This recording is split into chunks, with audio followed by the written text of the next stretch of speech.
ಆತ್ಮೀಯರೇ ನಮಸ್ಕಾರ. ನಾನು KM ವೀರೇಶ್, ಚಿತ್ರಲೋಕ ಸಂಪಾದಕ. ಯಾರ್ಯಾರು ಚಿತ್ರಲೋಕ ವಿಡಿಯೋಗಳು ನೋಡ್ತಾ ಇದ್ದೀರಿ, ಲೈಕ್ ಮಾಡಿ, ಶೇರ್ ಮಾಡಿ ಅಂತ ಹೇಳ್ತಾ ಚಿತ್ರಲೋಕ ವಿಡಿಯೋಗಳನ್ನ ಸಬ್ಸ್ಕ್ರೈಬ್ ಮಾಡಿ ಅಂತ ರಿಕ್ವೆಸ್ಟ್ ಮಾಡ್ತಾ ಇದ್ದೀನಿ. ಈ ಕಾರ್ಯಕ್ರಮಕ್ಕೆ ನನ್ನ ಜೊತೆ ಇದ್ದಾರೆ ಖ್ಯಾತ ವಕೀಲರಾದ ರವಿಶಂಕರ್ SS. ನಮಸ್ತೆ ಎಲ್ಲ ವೀಕ್ಷಕರಿಗೂ ನಮಸ್ಕಾರ. ಆದ್ಮೇಲೆ ಇವತ್ತು ನಾವು ತಗೊಳ್ತಾ ಇರೋ ಟಾಪಿಕ್ಕು ಮತ್ತೆ ಧರ್ಮಸ್ಥಳದಲ್ಲಿ ಕಳೆದ ಅನೇಕ ದಿನಗಳಿಂದ ಗುಂಡಿ ತೆಗಿತಾ ಇದ್ದಾರೆ. ಎಲ್ಲೂ ಏನೂ ಸಿಕ್ಕಿಲ್ಲ. 6ನೇ ಗುಂಡಿಲಿ ಒಂದು ತಲೆಬುರುಡೆ ಸಿಕ್ಕಿದ್ದು ಅನ್ನೋದು ಬಿಟ್ರೆ ಬೇರೆ ಇನ್ನೆಲ್ಲೂ ಏನೂ ಸಿಕ್ಕಿಲ್ಲ. ಮೊದಲನೇ ಎಪಿಸೋಡಲ್ಲಿ ಮಾತಾಡ್ತಾ ಇರಬೇಕಾದ್ರೆ ರವಿಶಂಕರ್ ಅವರು ಒಂದು ವರ್ಡ್ ಹೇಳ್ತಾರೆ, ಗ್ರೌಂಡ್ ಪೆನೆಟ್ರೇಟಿಂಗ್ ರೆಡಾರ್ ತಗೊಂಬನ್ನಿ ಅಂತ ಅಂದ್ಬಿಟ್ಟು ಅವತ್ತು ಹೇಳಿದಾಗ ಕೆಲವರು ಏನಿದು ಅನ್ನೋ ಥರದಲ್ಲಿ ಆಶ್ಚರ್ಯವಾಗಿ ಮಾತಾಡಿದ್ರು. ಆ ನಂತರ ಸರ್ಕಾರ ಅದನ್ನು ತಗೊಂಬರುತ್ತೆ. ನೆಕ್ಸ್ಟ್ ಮತ್ತೊಂದು ಎಪಿಸೋಡ್ನಲ್ಲಿ ಸ್ಕಾಟ್ಲೆಂಡ್ ಪೊಲೀಸನ್ನ ಕರೆಸಿ ಅನ್ನೋ ರೀತಿಯಲ್ಲಿ ನಾವು ಹೇಳಿದ ಕಾರಣ ಬೇರೆ. ಲೋಕಲ್ SIT ಆದರೆ ರಾಜ್ಯ ಸರ್ಕಾರ, CBI ಆದರೆ ಕೇಂದ್ರ ಸರ್ಕಾರ ಅನ್ನೋ ಅರ್ಥದಲ್ಲಿ ಹೇಳಿದ್ದು. ಈಗ ನಿನ್ನೆ ಪೇಪರ್ನಲ್ಲಿ ವಿದೇಶಿಯವರ ಹೆಲ್ಪ್ ತಗೋಬೇಕು ಅನ್ನೋ ಥರದಲ್ಲಿ ಮಾತಾಡ್ತಾ ಇದ್ದಾರೆ. ಹೌದು, ಆದರೆ ಇಷ್ಟು ಒಂದು ರೀತಿಯಲ್ಲಿ ಚಿತ್ರಲೋಕ ಇಂಪ್ಯಾಕ್ಟ್ ಅಂತ ಹೇಳೋದಕ್ಕೆ ನಾನು ತುಂಬ ಇಷ್ಟ ಬೀಳ್ತೀನಿ. ಮತ್ತು ಇದನ್ನು ತಿಳಿಸಿದ ರವಿಶಂಕರ್ ಅವರಿಗೆ ಚಿತ್ರಲೋಕ ಕಡೆಯಿಂದ ಧನ್ಯವಾದ ಹೇಳ್ತಾ, ಸರ್ ನೀವು ಆ ಮುಸುಕುದಾರಿ ವ್ಯಕ್ತಿ ಏನು ಮಾಸ್ಕ್ಡ್ ಮ್ಯಾನ್ ಅಂತ ಅಂದ್ಬಿಟ್ಟು ಏನು ಹೇಳ್ತಾ ಇದ್ದೀವಿ, ಅವ್ರನ್ನ ಪಾರ್ಟ್ನರ್ ಇನ್ ಕ್ರೈಮ್ ಅಂತ ಅಂದ್ಬಿಟ್ಟು ಮೊದಲನೇ ಎಪಿಸೋಡಿಂದ ಹೇಳ್ಕೊಂಬರ್ತಾ ಇದ್ದೀರಿ. ಹೌದು. ಏನಾಗಾದ್ರೆ ಈಗ ಆಗತಕ್ಕಂಥ ಇನ್ವೆಸ್ಟಿಗೇಷನ್ ಎಲ್ಲ ನಾವು ಗಮನಿಸಿದಾಗ ಇವಾಗ ಗೊತ್ತಾಗ್ತಾ ಇದೆ. ನಾವು ಮೊದಲನೇ ಎಪಿಸೋಡಲ್ಲಿ ಚಿತ್ರಲೋಕ ಮುಖಾಂತರ is a partner in crime ಅಂತ ಹೇಳಿದ್ದು ನಿಜ ಆಗುವಂಥ ಒಂದು ಪರಿಸ್ಥಿತಿ ಈಗ ಉದ್ಭವ ಆಗಿದೆ. ಅಂದರೆ ಕಾನೂನು ಪ್ರಕಾರ ಆತನೇ ಹೇಳಿದಂಗೆ ಹಲವಾರು ಹೆಣಗಳನ್ನ ಗುಪ್ತವಾಗಿ ವಿಲೇವಾರಿ ಮಾಡೋದ್ರಲ್ಲಿ, ಅಂದರೆ ಅಗದು ಅದನ್ನು ಹೂತಾಕತಕ್ಕಂತಹ ಕಾರ್ಯದಲ್ಲಿ ಈತ ತೊಡಗಿಸ್ಕೊಂಡಿದ್ದ ಅಂತ ಹೇಳಿದ್ದ. ಸೊ ಅದನ್ನು ಕಾನೂನು ಪ್ರಕಾರವಾಗಿ ಕಾನೂನು ದೃಷ್ಟಿಕೋನದಲ್ಲಿ ನಾವು ನೋಡಿದಾಗ ಒಂದಂತೂ ಪ್ರೈಮಾ ಫೇಸಿ ಸಾಬೀತಾಗ್ತಾ ಇತ್ತು, ಈತನು ಆ ಕ್ರೈಮಲ್ಲಿ ಭಾಗಿಯಾಗಿದ್ದಾನೆ ಅಂತ ಹೇಳಿ. ಅಂದರೆ ಈ ಕ್ರೈಮ್ ಆಗಿದ್ದಾಗ ಮತ್ತೆ ಈ SIT ರಚನೆ ಆಯಿತು. SIT ರಚನೆ ಆದಮೇಲೆ ಇನ್ವೆಸ್ಟಿಗೇಷನ್ನು ಸರಿಯಾಗಿರ್ತಕ್ಕಂತಹ ದಿಕ್ಕಲ್ಲೇ ಹೋಗ್ತಾ ಇದೆ. ಅಂದರೆ ಈಗ ಯಾವುದೇ ರೀತಿಯಾದಂಥ ಎವಿಡೆನ್ಸು ಸಿಕ್ಕಿಲ್ಲ ಅನ್ನೋದು ಈಗ ಬರ್ತಾ ಇರತಕ್ಕಂತಹ ಇದು ನ್ಯೂಸಲ್ಲಿ ಯಾವುದೇ ರೀತಿಯಾದಂತಹ ಪ್ರತಿಕೂಲವಾದಂತಹ ಎವಿಡೆನ್ಸ್ಗಳು ಸಿಕ್ಕಿಲ್ಲ ಅನ್ನೋದು. ಏನು ಸಿಕ್ಕಿದೆಯೋ ಅದು ಬಂದು 40 ವರ್ಷ ಒಂದು ಮೇಲ್ ಸ್ಕೆಲಿಟನ್ ಅನ್ನೋದು ಒಂದು ವಿಷಯ. ಸೊ ಆ ಕಾರಣದಿಂದ ಈ ಪಾರ್ಟ್ನರ್ ಇನ್ ಕ್ರೈಮ್ ಅಂತ ನಾವು ಏನು ಹೇಳ್ತಾ ಇದೀವಿ, ಈ ಮುಸುಕುದಾರಿ, ಈ ಮಾಸ್ಕ್ಡ್ ಮ್ಯಾನ್, ಈತ ಬಂದು ಯಾವ ಒಂದು ಆಲೋಚನೆಯನ್ನು ಇಟ್ಕೊಂಡು ಈ ರೀತಿಯಾದಂತಹ ಒಂದು ಕಾರ್ಯದಲ್ಲಿ ತೊಡಗಿದ್ದಾನೆ ಅನ್ನೋದು, ಮತ್ತು ಈತನ ಹಿನ್ನೆಲೆ ಏನು, ಈತನ ಹಿಂದೆ ಯಾರಿದ್ದಾರೆ ಅನ್ನೋದು ಒಂದು ಕುತೂಹಲ ಈಗ ಜನರ ಮನಸ್ಸಲ್ಲಿ ಗಾಢವಾಗಿ ಬಂದಿದೆ. ಅದು ಬರೀ ಕುತೂಹಲ ಮಾತ್ರ ಅಲ್ಲ, ಏನಿದು ಈ ರೀತಿ ಆಗ್ತಾ ಇದೆ ಅಂದರೆ ಎಲ್ಲ ಜನಗಳಿಗೂ ಅದೊಂಥರ ಧಾರ್ಮಿಕ ಕ್ಷೇತ್ರ ಆಗಿರೋದ್ರಿಂದ ಮತ್ತು ಧರ್ಮಸ್ಥಳದ ಮೇಲೆ ಬಹಳಷ್ಟು ಒಂದು ಗೌರವ ಮತ್ತು ಭಕ್ತಿ ಇಟ್ಕೊಂಡು ಧರ್ಮಸ್ಥಳದ ಬಗ್ಗೆ ನಾವು ನೋಡ್ತಾ ಇರುವಂಥ ಈ ಯುಗದಲ್ಲಿ ಅದ್ರ ಮೇಲೆ ಈ ರೀತಿಯಾದಂಥ ಆಪಾದನೆ ಬಂದು ಅದು ಸಾಬೀತಾಗದೇ ಇರುವಂಥ ಪರಿಸ್ಥಿತಿನಲ್ಲಿ ಜನರ ಮನಸ್ಸಲ್ಲಿ ಆ ತಳಮಳ ಮತ್ತು ಈ ವ್ಯಕ್ತಿ ಏನು ಕಾರಣೀಭೂತ ಆಗಿದ್ದಾನೆ, ಈ ವ್ಯಕ್ತಿ, ಈ ಮುಸುಕುದಾರಿ ವ್ಯಕ್ತಿ ಮತ್ತು ಈತನ ಹಿಂದೆ ಇರತಕ್ಕಂಥ ಶಕ್ತಿಗಳ ಬಗ್ಗೆ ಇನ್ವೆಸ್ಟಿಗೇಷನ್ ಆಗಬೇಕು. ಈಗಾಗಿರತಕ್ಕಂಥ ಈ ಇನ್ವೆಸ್ಟಿಗೇಷನ್ ಫೇಲ್ಯೂರ್ ಆದರೆ ನೆಕ್ಸ್ಟ್ ಇನ್ವೆಸ್ಟಿಗೇಷನ್ ಅವನ ಮೇಲೆ ಆಗಬೇಕು. ಅದಕ್ಕೆ ಯಾರ್ಯಾರು ಬ್ಯಾಕ್ಗ್ರೌಂಡಲ್ಲಿದ್ದಾರೆ ಅನ್ನೋದ್ರ ಬಗ್ಗೆ ತಿಳ್ಕೊಳ್ಬೇಕು. ಅದು ಜನರ ಗಮನಕ್ಕೆ ತಿಳಿಸ್ಬೇಕು. It must be N open investigation. ಅಂದರೆ ಅವತ್ತಾಗತಕ್ಕಂತಹ ಇನ್ವೆಸ್ಟಿಗೇಷನ್ ಅವತ್ತು ಜನರ ಮುಂದೆ, ಮಾಧ್ಯಮದ ಮುಂದೆ ಇಡಬೇಕು. ಸೊ ಈ ರೀತಿಯಾದಂಥ ಒಂದು ಇನ್ವೆಸ್ಟಿಗೇಷನ್ ಆದಾಗ ಈ ಧರ್ಮಸ್ಥಳದ ಕೇಸ್ಗೆ ನಿಜವಾದಂತಹ ಒಂದು ನ್ಯಾಯ ಸಿಗತ್ತೆ ಅನ್ನೋದು ಕಾನೂನು ಪ್ರಕಾರ ನಾವು ಮನದಟ್ಟು ಮಾಡ್ಕೊಳ್ಬೋದು. ನಮ್ಮ ಇಂದಿನ ಎಪಿಸೋಡ್ನಲ್ಲಿ ಒಂದು ಮಾತು ಹೇಳಿದ್ವಿ. ನನ್ನ ಜೊತೆ ಅವತ್ತು ಹಿರಿಯ ಪತ್ರಕರ್ತರಾದ ವೆಂಕಟನಾರಾಯಣ ಅವರಿದ್ದರು. ಅವ್ರ ಹತ್ರ ಕೂತ್ಕೊಂಡು ಚರ್ಚೆ ಮಾಡ್ತಾ ಇದ್ದಾಗ ಧರ್ಮಸ್ಥಳದಲ್ಲಿ ಟಾರ್ಗೆಟ್ ಯಾರು ಅಂತ ಅಂದ್ಬಿಟ್ಟೆ ನಾವು ಮಾತಾಡಿದ್ವಿ. ದೇವಸ್ಥಾನ ಟಾರ್ಗೆಟಾ ಇಲ್ಲ ವೀರೇಂದ್ರ ಹೆಗ್ಡೆ ಟಾರ್ಗೆಟ್ ಅಂದ್ಬಿಟ್ಟು ಅದಕ್ಕೆ ಉತ್ತರ ಕೊಟ್ಟಿದ್ದಾರೆ. ಬಟ್ ಏನು ಅಂತಂದ್ರೆ ಆರಂಭ ಏನು ಈ SIT ಅವರು ಆ ಮಾಸ್ಕ್ ಮ್ಯಾನ್ನ ಕರ್ಕೊಂಡು ಹುಡುಕಾಟ ಮಾಡಕ್ ಸ್ಟಾರ್ಟ್ ಆದ್ರು, ಜನರಲ್ಲಿ ಒಂದು ರೀತಿಯ ಆತಂಕ ಇತ್ತು. ನಮ್ಮ ದೇವಸ್ಥಾನಕ್ಕೆ ಏನು ಅಪಪ್ರಚಾರ ಆಗುತ್ತೋ ಏನಾಗುತ್ತೋ ಅನ್ನೋ ಒಂದು ಭಾವನೆ ಬಹಳ ಜನ ವ್ಯಕ್ತಪಡಿಸ್ತಾ ಇದ್ರು. ಬಟ್ ಕೆಲವರು ಏನೋ ಆಗ್ಲಿ ನೋಡೋಣ, ನ್ಯಾಯ ಬರಲಿ ಅಂತ ಇದ್ರು. ಧರ್ಮಸ್ಥಳದಲ್ಲಿ ಆ ಥರದ್ದಾಗಿದ್ರೆ ಏನೋ ಒಂದು ಶಿಕ್ಷೆ ಆಗಲಿ ಅನ್ನೋ ಥರದಲ್ಲಿ ಜನ ವ್ಯಕ್ತಪಡಿಸ್ತಾ ಇದ್ರು. ಹೌದು, 1 ಆಯ್ತು, 2 ಆಯ್ತು, 3 ಆಯ್ತು, 10 ಆಯ್ತು, 15 ಆಯ್ತು, ಯಾವ ಗುಂಡಿನಲ್ಲಿ ಏನು ಸಿಕ್ಕದೇ ಇರೋವಾಗ ಧರ್ಮಸ್ಥಳದ ಪರ ಈಗ ಎಲ್ಲರೂ ಮಾತಾಡಕ್ಕೆ ಸ್ಟಾರ್ಟ್ ಆದ್ರು. ಅದು ಸ್ವಾಭಾವಿಕ.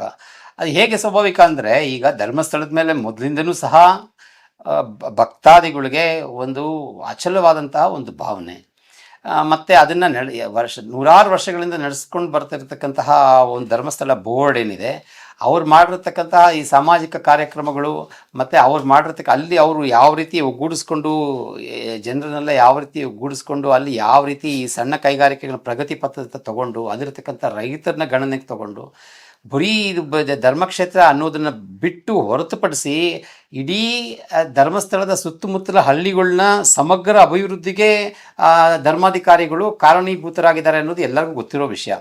ಆದರೆ ಈ ರೀತಿ ಕಾನೂನು ಅದು ಆರೋಪ ಬಂದಾಗ ಕಾನೂನಿನ ಪ್ರಕಾರ ಇನ್ವೆಸ್ಟಿಗೇಷನ್ ನಡಿಬೇಕು. ಅದು ಯಾರೇ ಆಗಿರಲಿ, ಅವರು ಧರ್ಮಸ್ಥಳದ ಧರ್ಮಾಧಿಕಾರಿಗಳಾಗಿದ್ದರೂ ಅಷ್ಟೇ, ಅಥವಾ ಅದು ಚೀಫ್ ಮಿನಿಸ್ಟರ್ ಆಗಿದ್ರು ಸಹ ಅದೇ ಕಾನೂನು, ಅಥವಾ ಒಬ್ಬ ಸಾಮಾನ್ಯ ವ್ಯಕ್ತಿಯಾಗಿದ್ದರೂ ಸಹ ಅದೇ ಕಾನೂನು. ಆ ಕಾರಣದಿಂದನೇ ಈ SIT ಫಾರ್ಮ್ ಆದಾಗ ಯಾರೂ ಕಾನೂನುಬದ್ಧವಾಗಿ ಅದು ಯಾವುದೇ ಒಂದು ವಿರೋಧ ಬಂದಿಲ್ಲ. ಭಕ್ತರ ಮನಸ್ಸಲ್ಲಿ ಇತ್ತು, ಈ ಥರ ನಡೆದಿರ್ಲಿಕ್ಕೆ ಸಾಧ್ಯ ಇಲ್ಲ ಅನ್ನೋದು ಅದು ನಂಬಿಕೆ ಇತ್ತು ಅಷ್ಟೇ ಹೊರತಾಗಿ ಕಾನೂನು ಪ್ರಕಾರ ಅದನ್ನು ಚಾಲೆಂಜ್ ಮಾಡೋಕ್ಕೆ ಆಗ್ತಾ ಇರಲಿಲ್ಲ.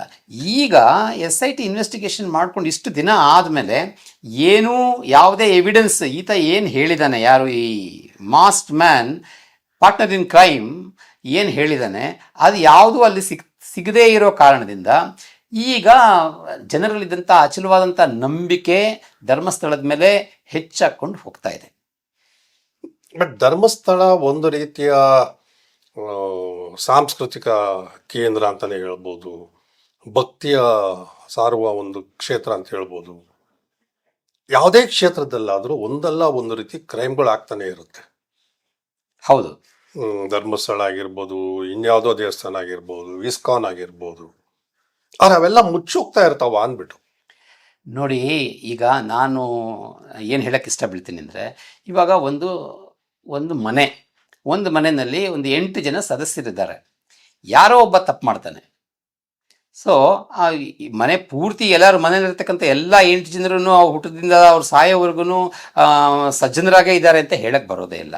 ಪ್ರತಿಯೊಂದು ಮನೆಯಲ್ಲೂ ಏನಾದರೂ ಒಂದು ಅಪರಾಧ ನಡೀತಾ ಇರಬೇಕಾದ್ರೆ, ಪ್ರತಿಯೊಂದು ಶಾಲೆನಲ್ಲಿ ಅಥವಾ ಪ್ರತಿಯೊಂದು ಹಾಸ್ಟೆಲಲ್ಲಿ ಅಥವಾ ಪ್ರತಿಯೊಂದು ಒಂದು ಫ್ಯಾಕ್ಟ್ರಿನಲ್ಲಿ 5,000 ಜನ 10,000 ಜನ ಕೆಲಸ ಮಾಡ್ತಾ ಇರ್ತಾರೆ. ಎಲ್ಲೋ ಒಂದು ಕ್ರೈಮ್ ನಡೆಯುತ್ತೆ. ಆ ಕ್ರೈಮ್ ನಡೆದಾಗ ಇಡೀ ಫ್ಯಾಕ್ಟ್ರಿನೇ ಹೇಗೆ ತಪ್ಪು ಕಂಡುಹಿಡಿಯೋಕ್ಕಾಗತ್ತೆ? ಈಗ ಉದಾಹರಣೆಗೆ ಪ್ರಜ್ವಲ್ ರೇವಣ್ಣ ಅಪರಾಧಿ ಅಂತ ಸಾಬೀತಾಯಿತು. ಇದಕ್ಕೆ ದೇವೇಗೌಡರ ಕುಟುಂಬ ಪೂರ್ತಿ ಸದಸ್ಯರನ್ನ ಕಾರಣ ಅಂತ ಹೇಳುವಂಥ ಜನಗಳಿದ್ದಾರೆ. ಆ ರೀತಿ ಕಾನೂನು ಪ್ರಕಾರ ತಗೊಳಕ್ಕಾಗತ್ತಾ? ನಾವು ತಗೊಳಕ್ಕಾಗೋದಿಲ್ಲ. ಪ್ರಜ್ವಲ್ ರೇವಣ್ಣ ಮಾಡಿದರೆ ಪ್ರಜ್ವಲ್ ರೇವಣ್ಣನ ಮಾತ್ರನೇ ತಗೊಳ್ಬೇಕು.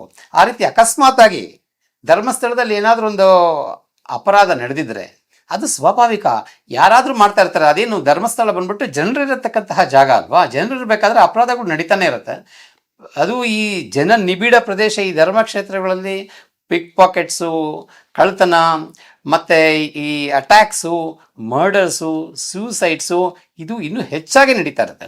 ಸೊ ಆ ಕಾರಣದಿಂದ ನಾವು ಅದು ಧರ್ಮಸ್ಥಳ ಅಥವಾ ಧರ್ಮಕ್ಷೇತ್ರಕ್ಕೆ ಯಾವುದೇ ರೀತಿಯಾದಂಥ ತೊಡಕು ಉಂಟಾಗದಂಗೆ ಇನ್ವೆಸ್ಟಿಗೇಷನ್ ನಡೆಸಬೇಕಾಗಿತ್ತು. ಆದರೆ ಆ ರೀತಿ ಆಗಿಲ್ಲ. ಪರ್ಟಿಕ್ಯುಲರ್ಲಿ ಈ ಮಶ್ರೂಮ್ಸ್ ಥರ ಈ ಕೆಲವು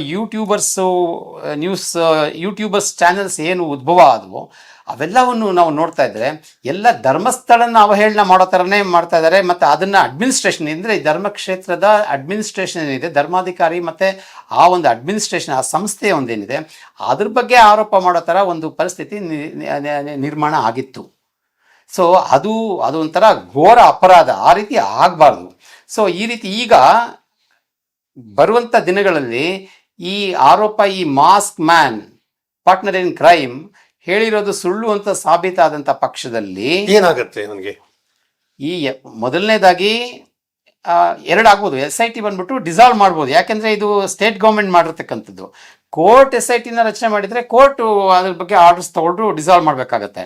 ಈಗ SITನ ಡಿಸಾಲ್ವ್ ಮಾಡ್ಬೋದು, ಅಥವಾ ಹೊಸದಾಗಿ ಅದಕ್ಕೆ ಶಕ್ತಿ ತುಂಬಿ ಈಗೇನು ನಡೆದಿದೆ ಅನ್ನೋದನ್ನು ಕಂಡುಹಿಡಿಬೋದು. ಅಂದರೆ ಏನಕ್ಕೋಸ್ಕರ ಇದ್ರ ಹಿಂದೆ ಇರತಕ್ಕಂತಹ SIT ಫಾರ್ಮೇಷನ್ ಉದ್ದೇಶ ಏನು? ಈ ಮುಸುಕುದಾರಿ ಮಾಸ್ಕ್ ಮ್ಯಾನ್ ಹೇಳಿರ್ತಕ್ಕಂತಹ ಒಂದು ಇದು, ಅಂದರೆ ಏನು ಈ ರೇಪ್ ಆ್ಯಂಡ್ ಮರ್ಡರ್ಸ್ ಆಗಿತ್ತು, ಇದು ಮೊದಲಿಂದ ಊಹಾಪೋಹಗಳು, ಇವಾಗ 10-12 ವರ್ಷಗಳಿಂದ ಇದ್ದಂತಹ ಊಹಾಪೋಹಗಳ ಬಗ್ಗೆ ಬಂದು ಅದು ಆಗಿದೆ ಅಂತ ಖಾತ್ರಿ ಮಾಡುವಂಥ ಒಂದು ದಿಕ್ಕಿನಲ್ಲಿ ಈ ಮಾಸ್ಕ್ ಮ್ಯಾನ್ ಏನು ಹೇಳಿದ್ದಾನೆ ಅದರ ಮೇಲೆ ಈ ಇನ್ವೆಸ್ಟಿಗೇಷನ್ SIT ಶುರು ಆಯಿತು. ಸೊ ಆ ಕಾರಣದಿಂದ ಆ ವ್ಯಾಪ್ತಿಯಿಂದ ಆಚೆ ಬರಬೇಕು ಅಂದರೆ ಮತ್ತೆ SITಗೆ ಇವ್ರು ಪವರ್ ಕೊಡಬೇಕಾಗತ್ತೆ, ಸ್ಟೇಟ್ ಗೌರ್ಮೆಂಟ್ ಪವರ್ ಕೊಡಬೇಕಾಗತ್ತೆ.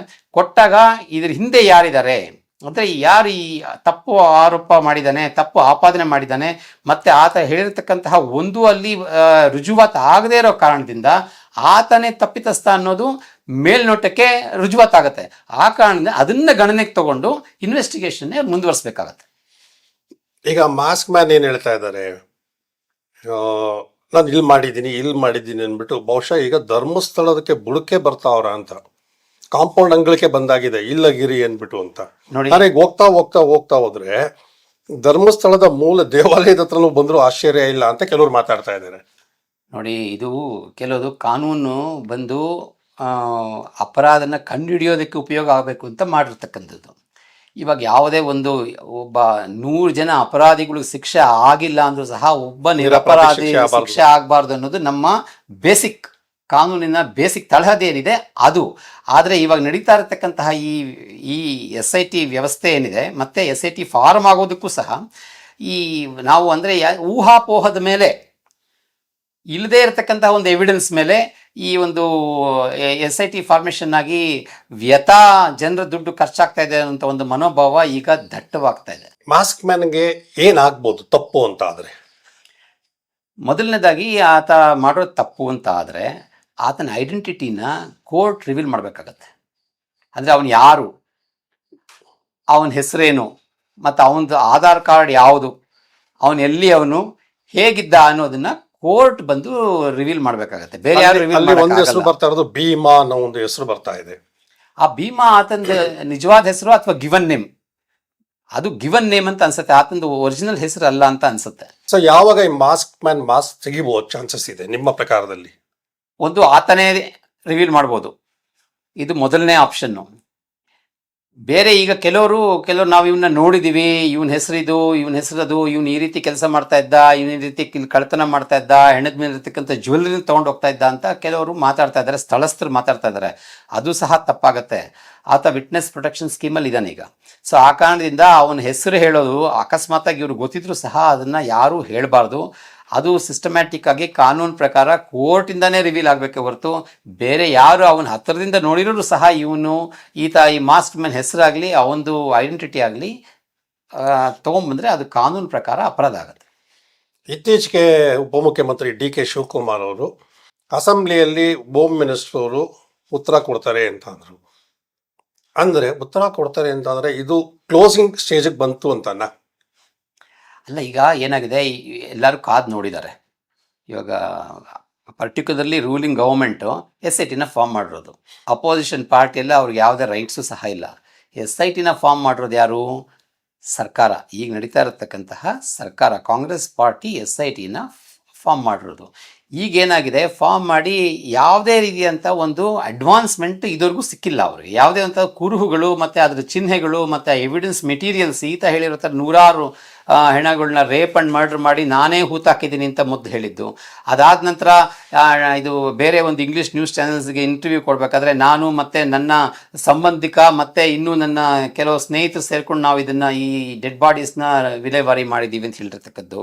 ಮತ್ತು ನಮಗೆ ಇನ್ಸ್ಟ್ರಕ್ಷನ್ ಬಂದು ಧರ್ಮಾಧಿಕಾರಿಗಳ ಅಡ್ಮಿನಿಸ್ಟ್ರೇಷನ್ ಬೋರ್ಡಿಂದ ಬಂತು, ಪೊಲೀಸಿಂದ ಬಂದಿಲ್ಲ ಅಂತ ಹೇಳಿರ್ತಕ್ಕಂಥ ಸ್ಟೇಟ್ಮೆಂಟ್ಗಳು. ಇದೆಲ್ಲ ನೋಡ್ತಾ ಹೋದರೆ ಈಗ ಏನೂ ಅದಕ್ಕೆ ಕುರುಹುಗಳು ಸಿಕ್ಕದೇ ಇರೋದ್ರಿಂದ, ಯಾವುದೇ ಒಂದು ಎವಿಡೆನ್ಸ್ ಆಚೆ ಬರದೇ ಇರೋದ್ರಿಂದ, ಇವರೆಷ್ಟೇ ಬಗೆದ್ರು ಯಾವುದು ಬರದೇ ಇರೋ ಕಾರಣದಿಂದ ಈತ ಬಂದು ಯಾವುದೋ ಒಂದು ಷಡ್ಯಂತ್ರಕ್ಕೆ ಪ್ರಯತ್ನ ಬೀಳ್ತಾ ಇದ್ದಾನೆ. ಮತ್ತು ಈತನ ಹಿಂದೆ ಏನೋ ಒಂದು ಪವರ್ಫುಲ್ ಆಗಿರತಕ್ಕಂತಹ ಒಂದು ಶಕ್ತಿ ನಮ್ಮ ದೇಶದ ರಿಲಿಜಿಯಸ್ ಮತ್ತು ಕಲ್ಚರಲ್ ಐಡೆಂಟಿಟಿನ ಧ್ವಂಸ ಮಾಡುವಂಥ ದಿಕ್ಕಿನಲ್ಲಿ ಹೋಗ್ತದೆ ಅಂತ ಹೇಳಿ ಜನರಲ್ಲಿ ಸರ್ವೇ ಸಾಮಾನ್ಯವಾದಂತಹ ಒಂದು ಅಭಿಪ್ರಾಯ ಈಗ ದಟ್ಟವಾಗಿ ಬರ್ತಾ ಇದೆ. ಆ ಕಾರಣದಿಂದ ಪೊಲಿಟಿಷಿಯನ್ಸ್ ಏನು ಮಾಡ್ತಾರೆ, ಜನರ ಮನೋಭಾವ ಮತ್ತು ಅವ್ರ ಅನಿಸಿಕೆ ಯಾವ ಕಡೆ ಹೋಗ್ತಾ ಇದೆಯೋ ಆ ಕಡೆ ಅವರು ಧುಮುಕೋದಕ್ಕೆ ಪ್ರಯತ್ನ ಬೀಳ್ತಾರೆ. ಮಾನ್ಯ ಡಿ ಕೆ ಶಿವಕುಮಾರ್ ಅವರು ಈಗ ಹೇಳಿರ್ತಕ್ಕಂಥದ್ದು ಡ್ಯಾಮೇಜ್ ಕಂಟ್ರೋಲ್ ಅಂತ ನನಗನ್ನಿಸ್ತಾ ಇದೆ. ಅಂದರೆ ಆಗೋಗಿದೆ, ಅದನ್ನು ಯಾವ ರೀತಿ ಡ್ಯಾಮೇಜ್ ಕಂಟ್ರೋಲ್ ಮಾಡ್ಕೊಬೇಕು ಅಂತ ಅವ್ರ ಮನಸ್ಸಿಗೆ ಬಂದಿದೆಯೋ ಆ ರೀತಿ ಇದನ್ನು ಡ್ಯಾಮೇಜ್ ಕಂಟ್ರೋಲ್, ಈಗಲೇ ಡ್ಯಾಮೇಜ್ ಕಂಟ್ರೋಲ್ ಮಾಡಿ ಈ ಒಂದು ಇದ್ರದ್ದು ಏನು ಇಂಪ್ಯಾಕ್ಟ್ ಇದೆ ಅದನ್ನು ಕಡಿಮೆ ಮಾಡೋದಕ್ಕೆ ಮಾನ್ಯ ಡಿ ಕೆ ಶಿವಕುಮಾರ್ ಅವರು ಪ್ರಯತ್ನ ಬೀಳ್ತಾ ಇದ್ದಾರೆ ಅಂತ ನನಗನ್ಸುತ್ತೆ.